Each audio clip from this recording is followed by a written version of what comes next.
የነስሊሃን አታጉል ወይም ኒሃን የህይወት ታሪክ።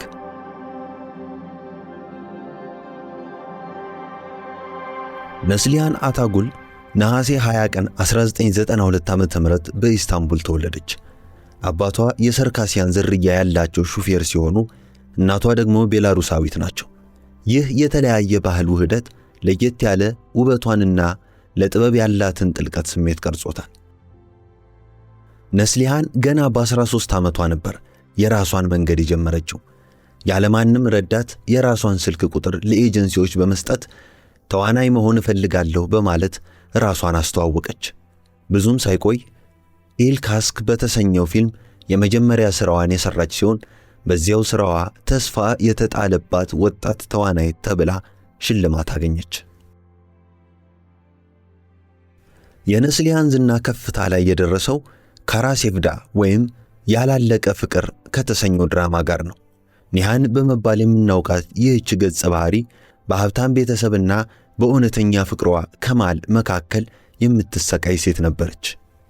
በኒሃንና በከማል መካከል የነበረው ትወና እጅግ ተፈጥሯዊ ከመሆኑ የተነሳ ድራማው በቱርክ ታሪክ የመጀመሪያውን ኢንተርናሽናል ኤሚ አዋርድ ማሸነፍ ችሏል። ኒሃን በድራማው ውስጥ የምታለቅስባቸው ትዕይንቶች የተመልካችን ልብ የሚነኩት ነስሊሃን ስሜትን አውጥቶ በመጠቀም ልዩ ብቃት ስላላት ነው። ነስሊሃን በስክሪን ላይ ከከማል ጋር ብትሆንም በእውነተኛ ሕይወቷ ግን ልቧን የሰጠችው ለተዋናይ ካዲር ዶጉሉ ነው። ፌዝ ሃርቤይ በተሰኘው ድራማ ላይ አብረው ሲሰሩ ተዋወቁ። እንደ አውሮፓውያን አቆጣጠር በ2016 በታላቅ ድምቀት ትዳር መሰረቱ። እስከ ዛሬ ድረስ በቱርክ ሲኒማ ውስጥ ካሉ ተወዳጅ ጥንዶች መካከል ቀዳሚዎቹ ናቸው። ለነስሊሃን ሕይወት ሁልጊዜ አልጋ ባልጋ አልነበረላትም። ሴፊሪን ኪዚ ወይም የአምባሳደሩ ልጅ በተሰኘው ድራማ ላይ እያለች በጽኑ ታመመች። ሊኪ ጉት ሲንድረም የተሰኘው ህመም ከሥራ እንድትርቅ ቢያደርጋትም በጽናትና በተፈጥሯዊ ሕክምና ተመልሳ ለመምጣት ችላለች። ነስሊሃን በየዲቴፔ ዩኒቨርሲቲ የቲያትር ትምህርቷን ተከታትላለች። ከቱርክ አልፋ በመካከለኛው ምስራቅ፣ በላቲን አሜሪካና በአፍሪካ በተለይ በኢትዮጵያ እጅግ ከፍተኛ ተወዳጅነት አላት። እንዲሁም ነስሊሃን በተፈጥሮ አፍቃሪነቷ፣ ቀላል ሕይወት በመምረጧና በጉዞ አፍቃሪነቷ ትታወቃለች።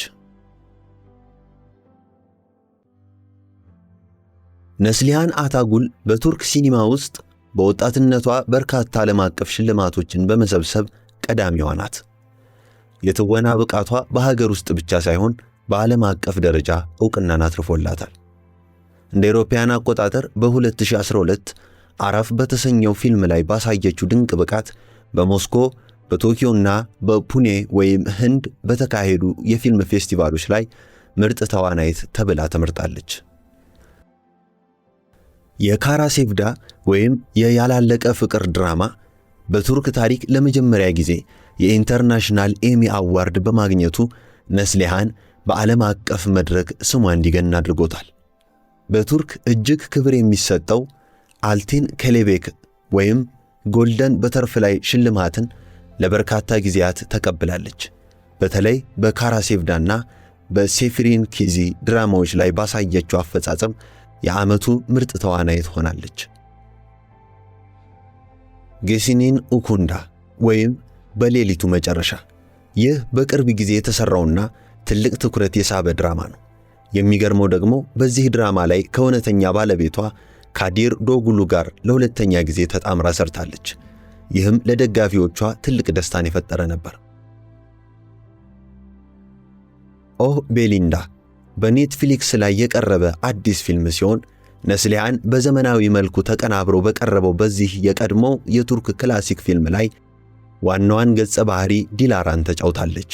በዚህ ፊልም ላይ ያሳየችው የኮሜዲ እና የድራማ ቅልቅል ችሎታዋ በብዙዎች ዘንድ አድናቆትን አትርፎላታል።